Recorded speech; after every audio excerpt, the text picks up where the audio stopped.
We have here our sample problem. Open parenthesis, 15 minus 8 plus 3, close parenthesis, 8, open parenthesis, 4 divided by 2 times 3, close parenthesis. And we are going to find the next number. A, 2, B, 8, C, 3, D, or 4. First, ay isolve muna natin ito.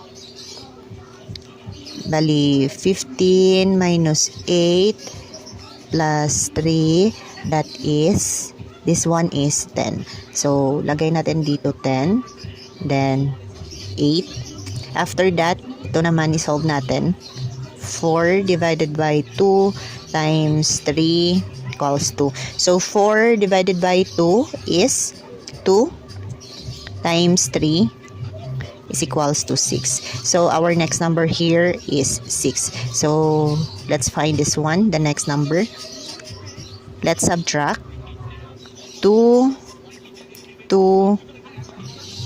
So, if this is 2, 2, 2, this is our pattern, 2, 2, 2. Then, we are going to subtract the 6 minus 2. So, that is 4. Our answer is letter D.